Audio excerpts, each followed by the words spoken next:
fiction, science fiction, horror, fantasy, crime, LGBT, thriller. You have now entered the House of Mystery with your hosts, Eric Shapiro, David North Martino, John Copenhaver, and Al Warren. Heard on KCO 106.5 FM Los Angeles, 102.3 FM Riverside, and 105.0 AM Palm Springs. Welcome back into the House of Mystery. I'm Al Warren. Mr. Dave Martino has made it back from Boston. Yes, I survived. Driving a sewing machine from Yes, Boston and back. My and little putt-putt. He never got run off the road. No, it came close. There were people drag racing on the way back, and it's crazy. Yeah, but that was you in your three-cylinder sewing machine. My little three-cylinder car. Drag racing with everyone. Yeah, you know. 3.5 cylinders, okay? and they're going, oh my God, Grandpa's is got a hot car. Yeah, and it sounds like a sewing machine going into You hope you didn't overheat the motor. Yeah, I was afraid of it. Yeah. Well, so you still? How long are you going to keep doing that karate thing? Oh, forever. As long as I can move. Okay. Well, it takes you a long time to get over it, but now you're going to be laid up for a week. Not a week. I'm basically back to normal. It took a couple days. It's a couple of days now, but it was more the driving than anything. Yeah, it's tough when you're old driving. A couple hours in, trying to find my way. Wow. You train for a couple hours, then a couple hours back. It's almost like a little bit used more to than drive it every day, and now you whine about it. Yeah. I got know burnt you're out. old when. Yeah, you Exactly. know you're old when. Well, now speaking of driving, we've got a returning author, and she's got another new book out, and she's going to give you the step-by-step guide to finding your path to publication. So, Judy, Penz, Sheluk, thank you for being here. Well, thank you for having me. How did you get into this type of a book? This is not exactly what I didn't expect this for you. So, what was it about publishing that made you do this book? Yeah, well, my first book was published in 2015 by a traditional publisher, not one of the big fives, but a well-recognized press, Mystery Writer of America approved independent publisher. And then I had another book published by a publisher in British Columbia. So I had two series, two different publishers, thinking, okay, if I do that, then I'll be safe, because you always hear these stories about, people whose publishers have folded and then they're orphaned is the term that's used. And so I thought, well, that won't happen to me. But it did. Actually, both the publishers ended up closing. The one actually in BC is still in operation, but only publishes her own titles. And she had been in business about 14 years, but then just decided it wasn't for her anymore, I guess. After they published your books, they both closed? Yeah, that was it. She's like, I can't do it anymore. And then the MWA approved publisher, she was terrific, but there just were a lot of family things. And so she, again, had been in business quite a long time and just shuttered her doors. I mean, I was lucky in both cases. I was got my rights back. I was paid my royalties owed and all that sort of thing. But anyway, so that happened. And then I ended up thinking, I'm just going to start my own publishing imprint, which I did, Superior Shores Press. And that's worked out really well for me. And in the meantime, I've had, my books picked up by Harlequin, which is a division of HarperCollins, for the mass market world. So I'm sort of with like a big five. I'm all on my own. I used to be with a traditional small press. Anyway, so I've sort of got some experience with all that. So I've learned since 2015 to today how different the publishing world has become. But what I learned was that 2022, I guess, I did a presentation for my local library on NaNoWriMo. So are you aware? Do you know what NaNoWriMo is, Al? No, I don't think so. Okay. So a lot of people don't, but a lot of people do. So it stands for National novel writing month. And the idea is that in the month of November, you write 50,000 words. So basically 1,666 words a day. And if you do that, I don't know, you get some badges and whatever. It's just mainly a way to kind of kickstart projects. I've tried it, I think 3 times and never gotten 50,000 words a month. I just don't write that quickly. I think I'm fairly prolific. I've had like 9 books out since 2015, but I can't write 50,000 words in a month. I don't know who can, but I guess people can. Anyway, my library said, listen, if you failed at NaNoWriMo and we're having a presentation about it, maybe you could talk about how even if you don't make it, you can still be, a successful author. Haha. So anyway, I went to the presentation, but what I learned was that nobody really cared who wrote 50,000 words. They wanted to understand how will I get published? Like, how do I get published? Do I go to, how do I get an agent? How do I should I go to a small press? What happens if I want to self-publish? Like, there was so many questions, and so I answered them to the best of my ability, but I realized that there really weren't any books per se that covered everything. You might find one that covers some things, but you won't find one that sort of covered all the different paths and honestly and realistically, like, let's face it, most authors aren't making Stephen King money, so, but people still think that you might be able to, right?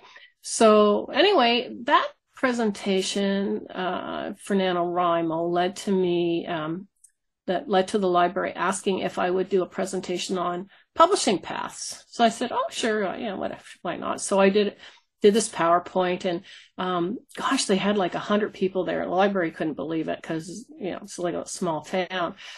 So really there was a huge need for it. So when I finished it, I thought, okay, well, that was fun.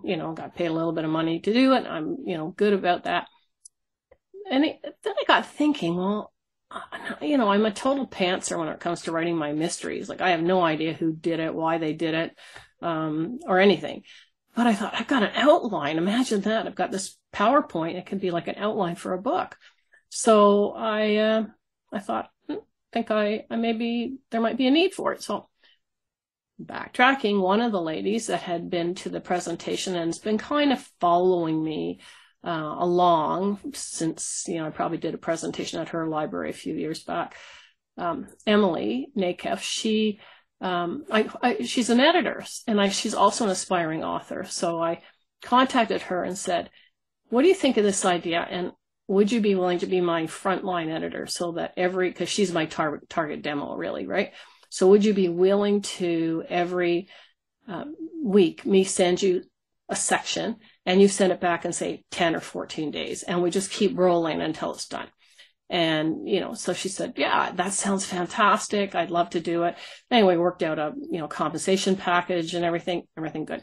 So that's basically what we did. And she was fantastic because she's quite a bit younger than me. I'm like, I think she's in her mid 30s. I have not seen my mid 30s for some time.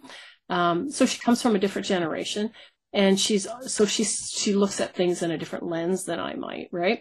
And also the fact that she's still at that wide-eyed optimistic. She's pitching her book for to agents and that sort of thing at this time, right? So she's sort of a good demographic for me. And she also was really good about sort of pointing out things to me, like terms that to me like I understood because I've been in the business for a while, but she didn't understand. So you know how it is, right? Like, if you know something, you assume everybody knows it, and yet they really don't, right? So she kind of helped me not dumb it down so much, but make it more accessible. So anyway, that's how it kind of started. That's a long answer, isn't it? Well, yeah.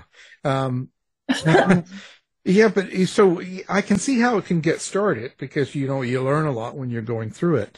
I know I have, and it's like every book you have published, whether it's independent or even major label or even self-published, you end up learning something usually. Anyway, Absolutely. There's always something you go through that but why decide to actually publish a book on it? Like, what was it you're hoping to get from it? Well, I guess for me, like before I became a mystery author, I was a freelance journalist. So I don't necessarily miss that life of, always looking for the next story, the next story, the next story. But I enjoyed the research and the factual writing, and I missed that a little bit. So for me, it was kind of fun to get back to those roots.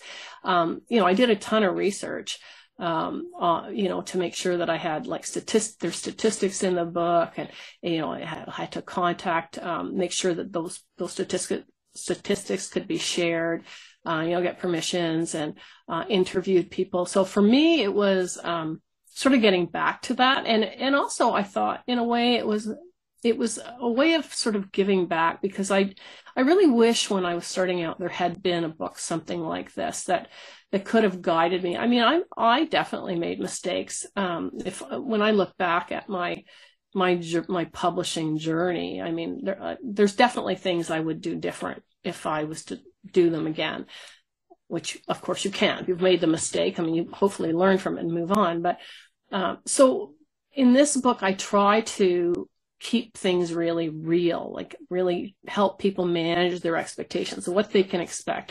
For instance, prior to coming on Law, we were chatting about, the big five publishers, or, how they get a lot of the market. And it's absolutely true. Like the major bookstores, the 90% of their inventory comes from the big five. So why are the New York Times bestsellers, mostly big five? Well, because 90% of the books sold in the bookstore are from the big five, right? So if you're looking at it at wanting to approach one of those stores as a small press or a self-published author, you've got virtually no chance. So I spell that out. Like, if this is important to you, then this path isn't going to be for you, right? Because you're not going to get that. You're not going to see your book stacked in chapters or indigo, or it's just not going to happen if you're independently published. I guess it happens rarely, but it was so rarely it's hardly worth a mention. So I just try to keep things real, but then, I also try to explain that, just because you're with Big Five doesn't mean you're going to sell a lot of books. Like one of the statistics I learned, which surprised me, was that 4 to 5 authors that are published with one of the Big Five do not earn their royalty back. 4 to 5. Like it's crazy. So people assume like authors are making all kinds of money, but the reality is that very few are making much. I think one of the Sisters in Crime survey, they were saying, I think about 50% of authors made less than $1,000 in a year. Like those are kind of sobering statistics, right? There are people that are, there were people interviewed that made over 100,000. So there is opportunity to earn, but I think there's a bit of I think a lot of people have false expectations when it comes to, they like writing books and thinking that they're going to get rich, and I would tell people, no, if you want to earn a living, then go work at Timmy's and you'll make that's not a living. Make more than you will writing books. Probably. But there's a celebrity attached to being a published author. I think that is what attracts it. Because even when they're musicians and they're new and they're not making any money in the beginning stages, and even when they got a new song out or whatever, there's a lot to pay for. So, but there's a celebrity attached, and I think that's what people are thinking. And it's true. I mean, there's no question that is part of it. And that is fun. I mean, really, I know, like, say I'm golfing and I golf in a league where I golf with, you get different people every week, I mean, sometimes you'll get the same person just by happenstance, but there's like 130 people in the league. Chances are you're playing with 3 different people every week. And, inevitably, what do you do? And, like, I'm an author. And like a lot of people like, oh, that's so cool. Like, it's true. You get a little bit of a shine to you. That's kind of fun. You don't get that if you say I work at Timmy's. Yeah, no. It's true. Yeah, I work at Timmy's. It's true. Yeah. So in that, you're right. There is that little bit of a shine, which is fun. But, anyway, and I don't know if that answered your question, but I wanted to write it. It seemed like it would be fun to write. I enjoyed the process when I was finished writing it, and Emily had finished, back and forth with her. I had my regular editor read it through, and she's also been with publishing for years, so she gave me some insights, and I had some beta readers. And anyway, I think overall, I think it's a really good book. I think if somebody is wanting to get published and really doesn't know which path is right for them, this book can help them. But I think it's also for, there's authors that have been published, like I was, with a small press, and then have been orphaned, and they don't know what to do. Like, they're completely at sea, right? So this is kind of another thing that can say, here you go. Here are your other options. Like, the world doesn't end because that publisher closed. You have other options. So, I hope it does some good. I hope it helps people. Is there a chapter in there about sleeping with people to get your book published? No, there isn't. I think when you get to my age, that's actually probably a deterrent. Like, oh God, who wants to? So, yeah, I think, yeah, I think I'm past that point where that would really be anything that would get somebody's attention. What's the most frequent question you get about publication when you do these speaking engagements? People want to know about royalties, like royalties. And that was one of the things that Emily didn't understand, because I had put in, when you're with, a traditional publisher, you'll get an advance. I mean, those advances can range from $100 to, if you're Prince Harry, it's like probably 500,000 or whatever, but it varies anyway. And so one of the things is, well, if you don't earn out your advance, in other words, you don't sell enough books to make up that money that they paid you in advance, you don't have to pay back your advance. And she was like, well, is there like a timeline? Like, what if you don't earn it back in 3 years? I'm like, no, like, that's your money. Bonus free, you won't get any more money. Like, they're not going to pay you if you're not selling books, but you don't have to give that money back. And that's a surprise. Like, a lot of people don't know that, right? They also don't understand the royalty structure. They sort of figure, okay, the book, I always give the example of, say, the print books, because ebooks you make a little bit more, but print, like a print book that sells for like $19.99, say, which today a lot of them are even selling for more, paperbacks, $23, $24. But there's the cost of the paper. The bookstore has to make money. The distributor has to make money. If you have an agent, they have to make money. If you have a publisher, they have to make money. So the bottom line is, on a $20 book, the author might, if they're lucky, earn $1.50. Yeah. I don't think people realize that. They assume, oh, the book's $20. I must be making 10. Well, not in your wildest dreams is that ever going to happen. You'll be lucky to make $2. Lucky. Yeah. So I don't think people realize that. And I don't think they realize how much everybody kind of takes a piece of the pie, piece of your pie. So, like Amazon, depending on the price of the book, let's say it's an ebook, a Kindle, and it sells for, $10.99. So over $9.99. They take 70%, 70%, of that sale before you see a penny. Right?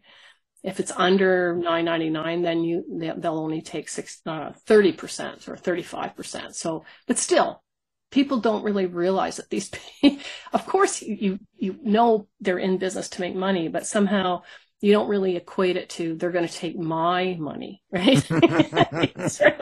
And they're take someone else's money. They're not going to take my money.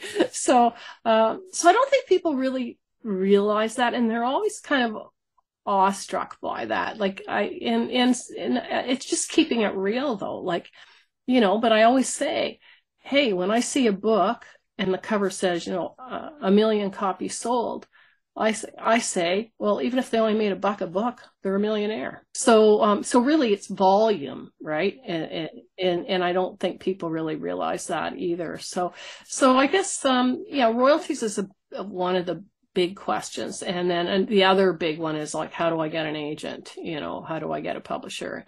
What do I do? And, So that's the other sort of big. That's when we get into the sleeping with people chapter. Well, I always tell people, like, you have to treat it like a job application, because that's what it is. You're applying for them to buy into you, which is what an employer does, right? When they hire you.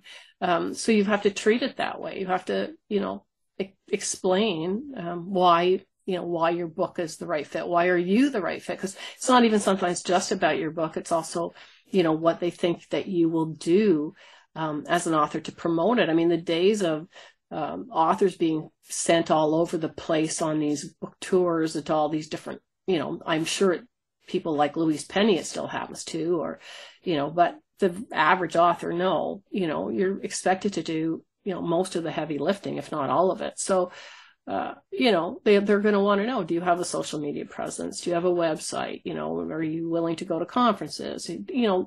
Lots of different things like that. So I think it's just preparing people for the reality that, once that first book is out, like, you can take 10 years to write your first book, and you have that luxury.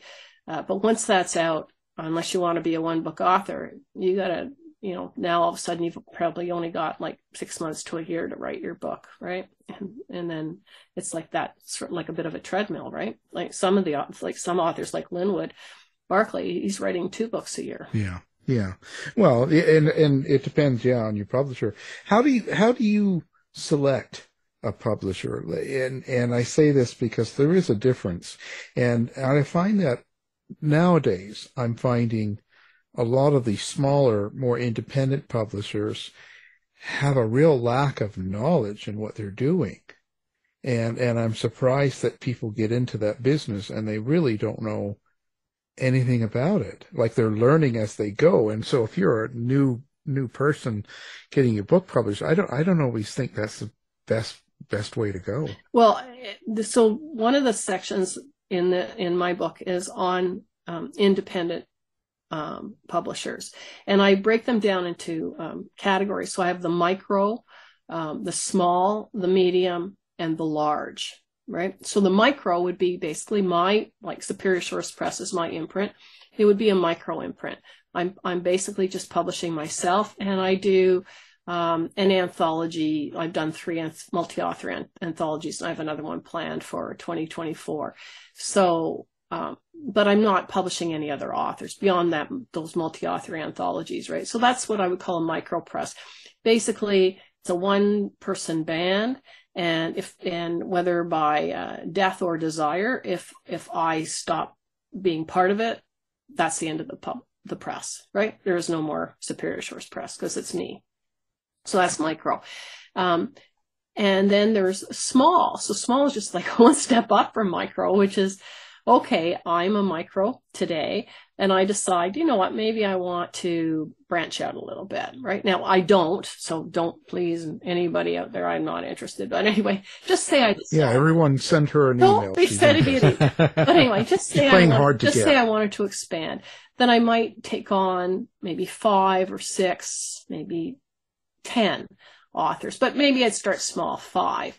And I would just take on just those 5 authors, and that would be, now I'm a small press, right? So I'd probably be farming out I do the editing myself, but I'd probably farm out the cover art and whatever, maybe I would do the layout, but still, you're still basically a 1-person band. Maybe it's a 2-person band, but you definitely don't have like a lot of paid staff. Might be a husband and wife deal, something like that, right?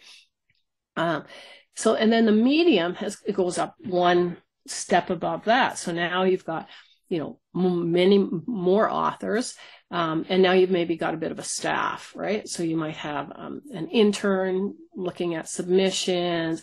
You might have somebody doing the accounting work now. So you've got 2 or 3 employees, say.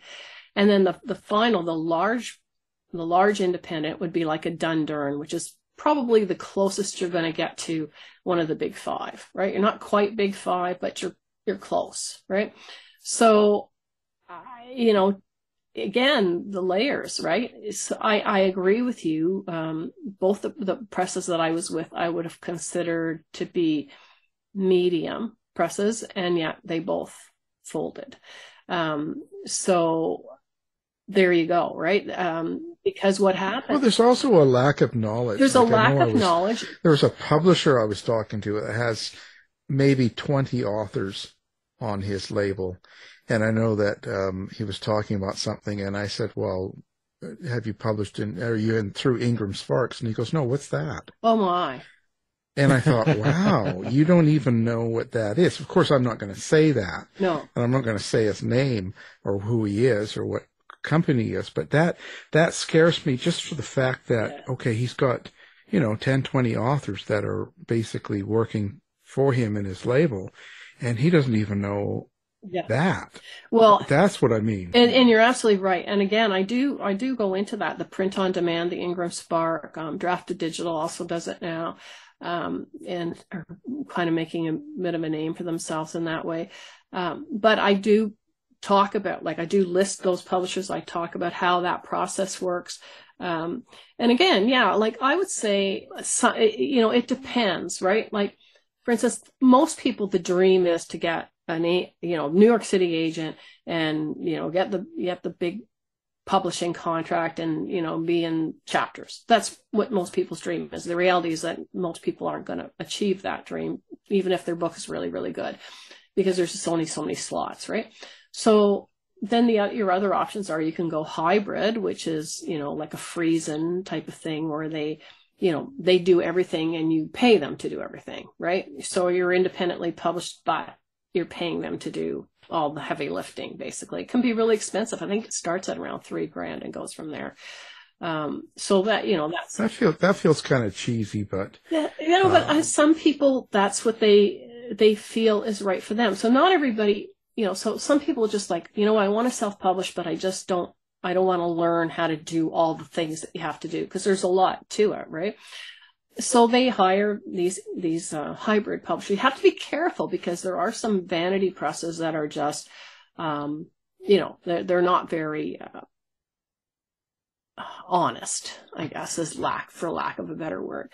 So you do have to be careful. But there are some reputable ones which will do the work, but it is expensive. Like, you pay them for everything, everything. So again, I think the base price is $3,000, but I would suspect that in most cases you're spending $5,000 to $7,000 to have your book published by a hybrid press. So I do cover that also in the book, because some people, that's what they want to do. So, if they've got the money and that's what they want to do, that's their choice, right? I feel that's kind of, whenever I see if I get approached by someone on one of those presses, I almost never put them on the show. Am I bad? No, I mean, I always think of it as vanity. Well, you're right. There are vanity presses. There absolutely are vanity presses. But a good hybrid publisher will have, there's criteria that's actually published. I have it in my book, and but they'll tell you the things to watch out for, the things that the must-haves on the list. And one of those must-haves is that they don't accept every single book that is given to them. Okay, so that is sort of the key. So if you go to a publisher with the worst Drek in the world and it's Drek and they take it, they're probably, they're definitely a vanity press. But a good hybrid publisher will say, we can't publish it as it is. You're going to have, professional editing, and of course they're going to charge you for that. And so, maybe you should get that done first and then see. But anyway, a good hybrid, authentic hybrid publisher will only publish things that they've vetted that they feel are worthy, so to speak. And there are some legitimate ones. Again, it's just really, really expensive to go that route. And that's, but again, if that's some people feel that that's the way they want to go, right? As far as the small press goes, what happens is there's still a stigma against self-publishing in a lot of circles. Like, certain awards won't accept self-published books. Mouse Domestic, the Agatha Awards, they won't accept self-published books.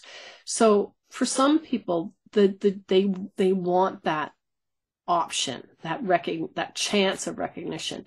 And so they know they've lost the dream of the big five. They don't have $7,000 to spend on hybrid. They don't want to self-publish because they don't want the stigma. Their only option is going to be an independent publisher, right? And so they'll start with the Dundurns, and then they'll get rejected from there, and they'll go to the next. And then before you know it, they're with the smallest of the small who don't know how to do anything. And you're right. Like I have author friends, like when I was at Crime Writers of Canada on the board, you know, I met authors who had contracts, and, you know, they ended up having to pay for their own cover art. Well, that's just ridiculous, right? I mean, what's the point of having a publisher if you got to pay for your own cover art? But they did, they didn't realize, again, they didn't realize what they should be looking for. And that's another part of why I think the book is important, is because it tells you, okay, if you're going to go with a small press, these are the things you need to look for, and these are the things you've got to avoid, like the plague, right?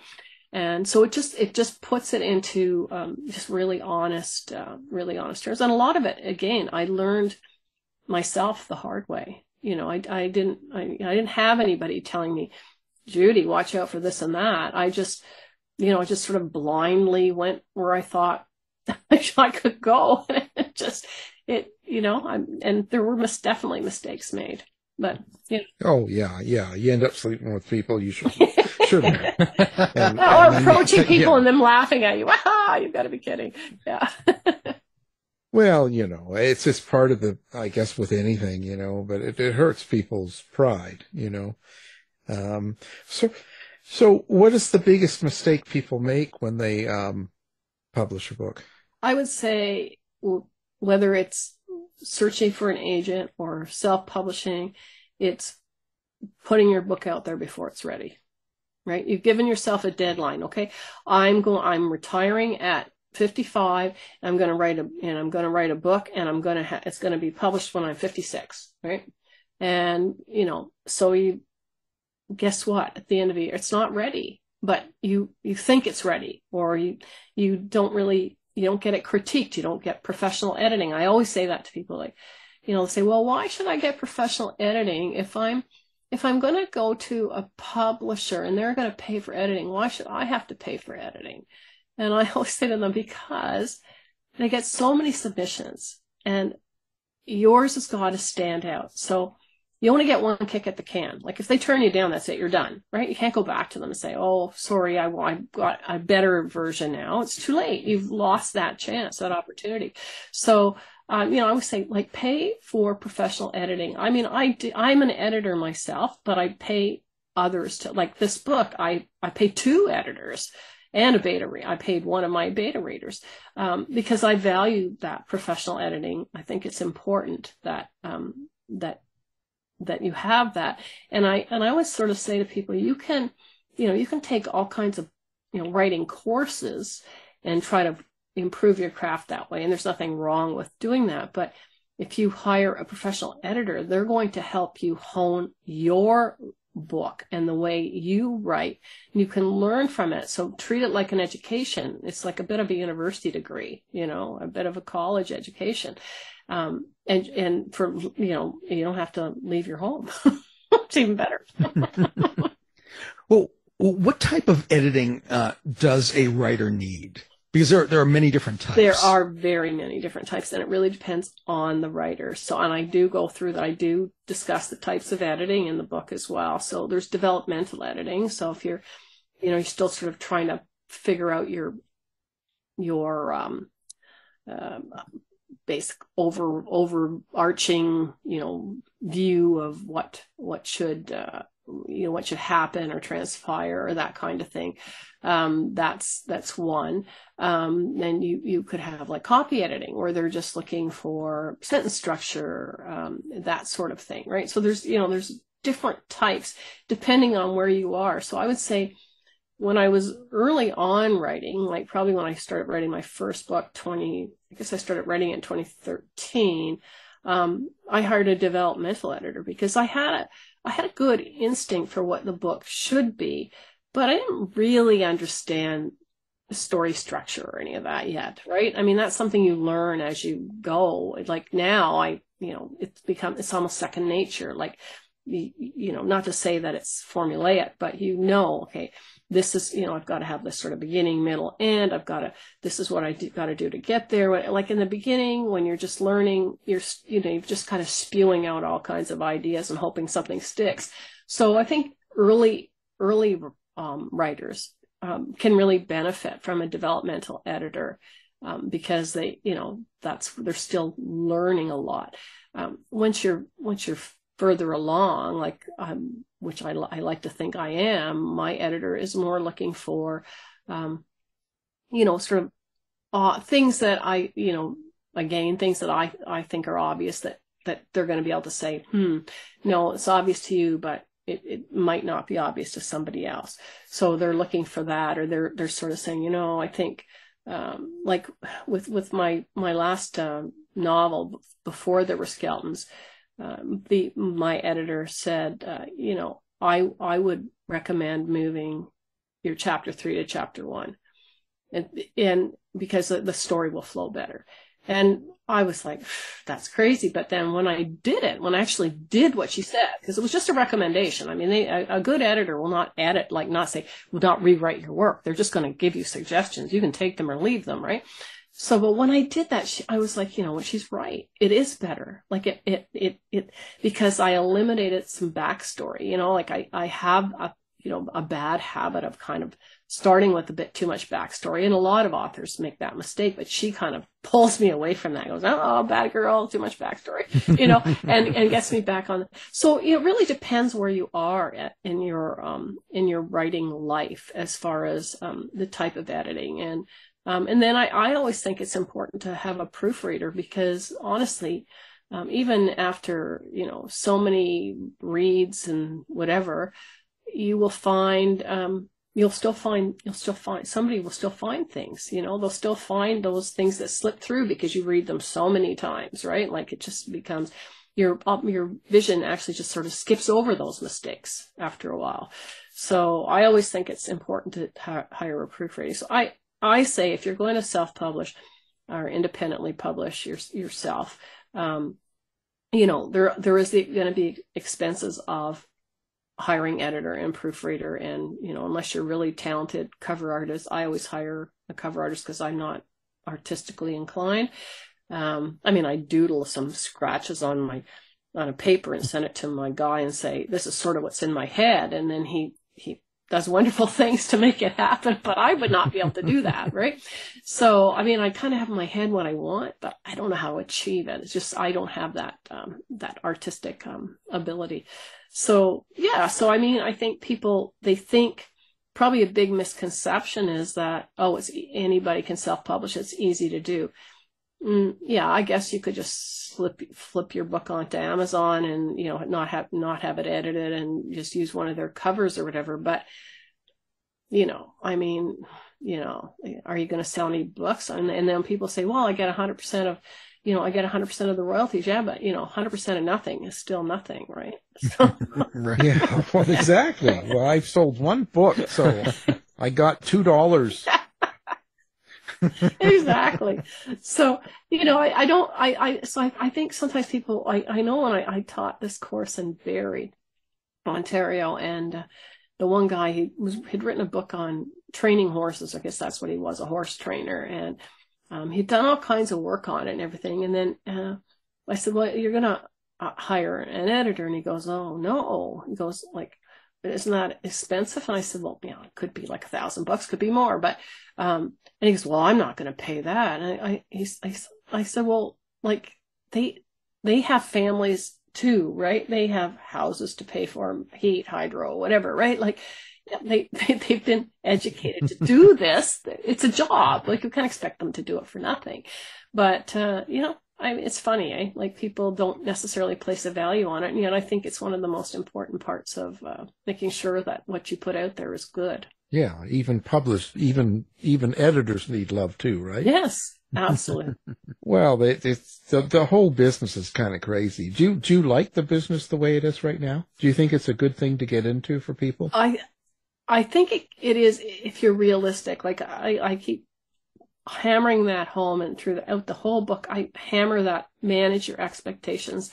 If you manage your expectations, like to me personally, I wake up every day so grateful that this is what I do for a living. And I'm very lucky that I actually can earn a modest living. And I do stress modest. I'm not buying a chateau in France anytime soon. And I couldn't afford to live in BC, you know. Yeah, bring cash. but I'm one of the lucky ones that I earn a modest living from it, but not everybody does that. But I mean, I love it. Like I can't imagine, I've had other jobs and I haven't liked them very well. I've had other jobs that have paid much more, but never made me nearly as happy. So Tim Hortons. Never did work at Penz. I did get fired as a waitress once, so that was a long time ago. Yeah, it was like I had only one day on the job and they fired me. But I was a credit manager for years, like I worked for an insurance company, large insurance company, and then I worked for a glass manufacturing company, and then I worked for a high-end office manufacturing company as, and credit and collections and forecasts and sales things. And I did all of that. So, real corporate stuff. And, I did really well. I made a lot of money. I never liked it, but I just finally one day said, I'm not going to do it anymore. I don't care about the money. And that's when I went and started doing the freelance journalism, and that worked out really well. And then started writing books, and that's been working out. So, but I maybe coming from a business background, I treat it like a business, and I think you have to. Like, as much as I love the creative process, making stuff up or, researching, I love that part. I never forget that it's a business. Well, if you want to make money, you have to do it that way. Absolutely. Yeah. I know when I was a stripper, I didn't, and I blew all my money. And now I'm too old to strip, so I have to rely on writing. So I have to treat it like a business. You do, absolutely. And I don't think people realize that they think it's glamorous. People go, "Oh, that must be so glamorous." And I'm like, it's not glamorous at all. Like, I mean, you're by yourself in your room, making stuff up for 6, 7, 8 hours a day. It's not glamorous, right? It's hard work. It's hard. And sometimes you can, some days it's great. Some days you can sit down and, within an hour you've got, 1,000 words written and you're like, this is great. And other days you can be like, take a comma out, put a comma in, take a comma out, put a comma in, right? And at the end of the day, maybe you start it with, 1,500 words and you're down to like 1,200 because you lost 300 because you realized that 300 was just a bunch of padding just to, the day before you thought you were brilliant. And now you realize, maybe not so much. So, so I don't think people realize how much work it is or how challenging it can be. But on the other hand, I think it's a wonderful way to spend your life, right? I mean, I feel really, really fortunate to have the ability to do it. Yeah. And the new world with Amazon, I guess really anybody can do it. Yeah. Right? Yeah, I don't think anybody can do it and treat it like I think I think part of the problem with making it too easy, i.e. it just sort of whipping your book out there and who cares, is that you're not treating it like a business, right? You're just treating it as like a hobby, or such as something like sort of an ego booster or something. You know what I mean? Yeah, I think it's ego for the most part. It's something they can post. You see people that, they write a 40-page book and they put it, it's some sort of book on a mystery, but they put it under, some basket weaving category in Amazon. Then they post, look, #1 new release. Yeah, exactly. So, and it's, it's ego. Part of it is. I think part of it is. And then part of it is just like, you can't imagine wanting to do anything else, right? I mean, I think there are people that are just, that's, they have to write. That's what's in their DNA kind of thing, right? and so I sort of put myself in that category, because even, when I was, doing the whole corporate stuff, I was always writing something. Not that I never sent it anywhere, did anything with it, but I was always, like from the time I was a kid, I was always making up stories and writing stories. I mean, that's who I am. I can't imagine not doing that. You're writing bad things about your bosses. Probably. I've been known to do that on occasion. Yeah. So I see this is guidebook 1. So what's the deal here? What you going to do more in the series? Yeah. There? So it's going to be 2 in the series. So I'm actually about 3/4 of the way through. The second book will come out this fall. It's on self-publishing. So it's really, Finding Your Path to Publication goes through 5 types of publishing. So it goes through Big 5, independent publishers, self-publishing, hybrid, and social publishing like Wattpad, Inkitt, that kind of thing. And so it's sort of an overview of each one of those, and plus, some business basics and editing, the types of editing and understanding royalties, goes through all of that. The self-publishing book, it drills it down further. So it's going to say, okay, it'll explain Ingram Spark in more detail, draft to digital in more detail, Kobo in more detail. So it goes into all that in more detail. It goes into advertising and promotion in a lot more detail, because as a self-published author, it's all on you, 100% on you, right? So I touch on advertising and promotion in Finding Your Path, because it is definitely part of the life. But in the self-publishing book, it's a much bigger hunk, because it's much more important that you get that right.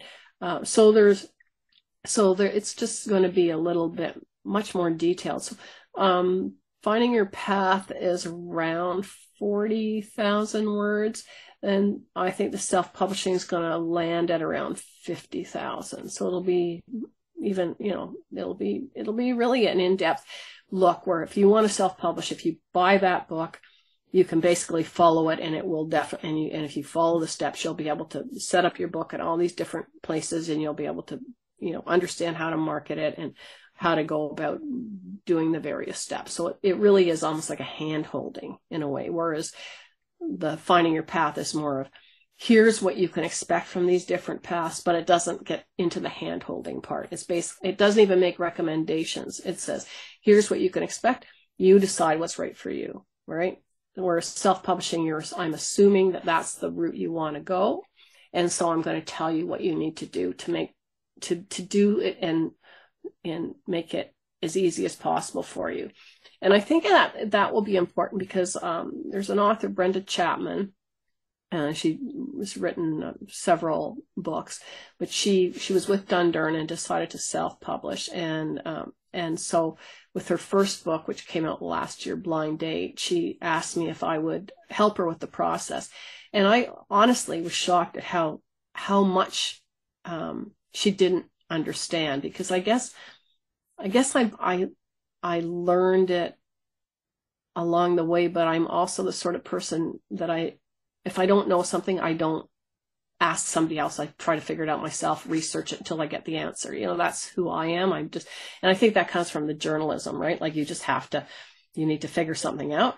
You gotta dig until you get the answer, right? Where she was more like, I don't understand this. What do I do now? And I think more people are like her than me, right? So, I think the self-publishing book will be, again, it's keeping it real. Like, I'm going to make sure that people understand the statistics of what your odds are of earning back your investments in editing and cover art and formatting if you don't do your own formatting and that sort of thing. And I go into options of how you can do your own formatting and all of that. So we'll see. It's going, again, I'm working with Emily on it, and it's going really well. So I figure I actually will have it, the first draft complete by May 1st. But from the first draft, then of course I have to read it. It's not really like a first draft of a fiction novel, because these are all facts. So, and it's already kind of gone through the editing, because every week I send her something, she sends it back with notes, and then I sort of go through the next version of it, right? And in some cases, I've sent it back, a section back to her like 4 times. So it's had like 4 drafts kind of thing, right? So it's not really a first draft. It's at least a second draft, but even in some cases a third. But still it needs to, go through it again, and I'll get, a couple beta readers to go through it and tell me what they think. And then I'll get my other editor in on it to look at it, and et cetera. So, it's a bit of a process. So I don't have a firm date. I'm not, again, I'm not just going to say it's going to be September 1, because it might not be ready September 1. It might be November 1, right? It'll be, I'm hoping. Well, I can't wait. I need to know. How am I going to get my book published? Yeah, well, you're going to find out, right? So hopefully that it's coming along, and it's again, even though it's a path that I've taken, I've learned a lot in the writing of it, because they're just, as you're digging, right, you start realizing, I didn't even know that myself, right? I mean, I thought I was pretty knew mostly everything about it, but I've kind of realized, there's a couple things here that I didn't really realize, or I could have done better. So it's been a bit of a process for me as well. But anyway, it's keeping me out of trouble, which is, I guess, the main thing. That's no fun. So now, do you have a website? Like, where do people find? Yes. Where do they find Judy? Like, where's Judy lurking? So I'm at judypenzsheluk.com. So that should be easy to find. And Finding Your Path to Publication is available in digital, so ebook, trade paperback, hardcover, and large print. And I am looking into the audiobook version, but that will take some time because I have to find a narrator and all that sort of stuff. So, yeah. Oh, and trade paperback. Ooh. Trade paperback. So the trade paperback is 6x9 is the standard size. Unlike those little small, pocket paperbacks that are, the writing's like so small you can't read it. So there's lots of versions, and I thought hardcover. I haven't done any of my other books in hardcover, but I thought this would be a good one because I could see it work well in libraries, and they like hardcover books, right? Just by virtue of the fact that they stand up a bit better than paper over time, right? So I thought I would try the hardcover and see. It's like the case laminate. It's not like doesn't have a dust cover or any of that stuff. But anyway, so I'm optimistic, and I hope it helps. Helps people. That's all. That's the main goal. I mean, it would be great if it sold like 1 million copies. Yeah, then you'd be a millionaire. Then I'd be a millionaire. But I'm not convinced that this type of book is the type of book that's going to become a million seller. But I do think it's a good book, and I think it was worth my time too. You should have had a chapter on sex in it, and then it would sell 1 million, right?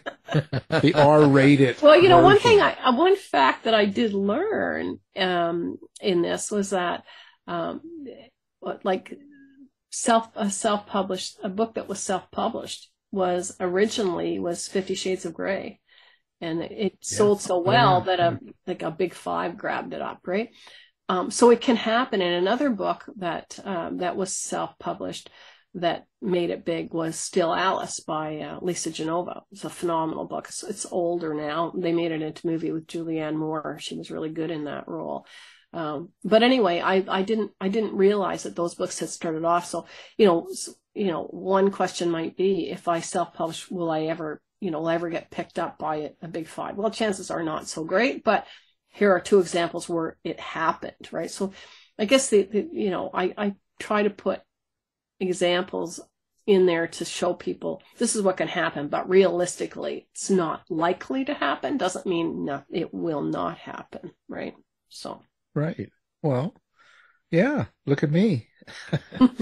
Well, it's been a pleasure. So the book, of course, is Finding Your Path to Publication. It's a step-by-step guide. Yes. Book 1, Judy Penz Sheluk. Thank you for being here. Thank you, Al. Thank you, David. Thanks, Judy. You've been listening to the House of Mystery radio show. To find out more about our guests, hosts, or show, go to www.houseofmystery.com. Show's over for now. Was it as good for you as it was for me? Well, good night. This has been a production of Something Weird Media. I'll be back.